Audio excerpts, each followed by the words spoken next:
வணக்கம். நான் உங்கள் கண்ணதாசன்.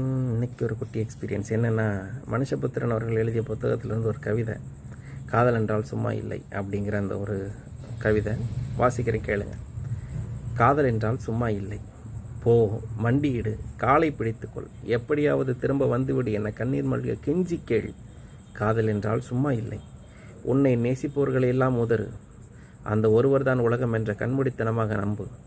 என்றோ நிகழ்ந்த ஒரு இனிய தருணத்திற்காக 1000 கசப்புகளை விழுங்கி காத்திரு.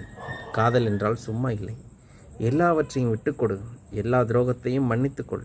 இனி அப்படி நடக்காது என உன்னை நீயே ஏமாற்றிக்கொள்.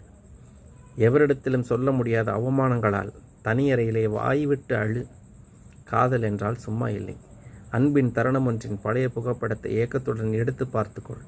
ஒரு பிஸ்கட்டிற்காக காத்திருக்கும் நாயைப் போல, ஒரு தொலைபேசி அழைப்பிற்காக காத்துக்கிட்டே மௌனமாய்க்கிட.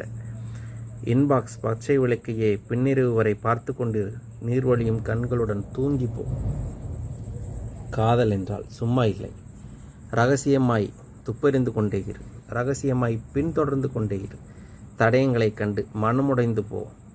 எதுவுமே மாறவில்லை என தெரிந்து இன்னொரு தற்கொலை கனவை காண். காதல் என்றால் சும்மா இல்லை, உன் காதலுக்கு ஒரு வலிமை உண்டு என இன்னொரு முறை உனக்கு நீயே சொல்லிக்கொள். அது எல்லாவற்றையும் கடந்து அந்த காதலை வெல்லச் செய்யும் என உனக்கு நீயே உறுதி சொல்லிக்கொள். காதல் என்றால் சும்மா இல்லை, உன்னை வேண்டாம் என்று சொன்னதற்கெல்லாம் ஒரு அர்த்தமும் இல்லை என உன்னை நீயே சமாதானப்படுத்திக்கொள். காலை கண் விழித்ததும் யார் உனக்கு நல்ல உறக்கத்தை தரவில்லையோ அவரை நினைத்து ஏங்கிப்போ.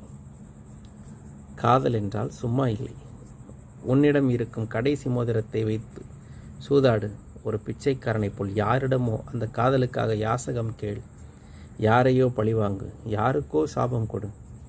காதல் என்றால் சும்மா இல்லை, பொய்க்கால் குதிரை மேல் சவாரி செய்.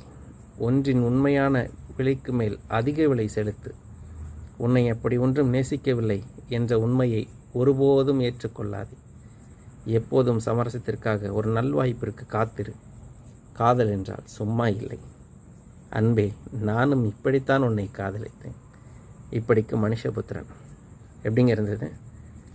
நல்லா இருந்ததுன்னா கமெண்டில் சொல்லிட்டு போங்க.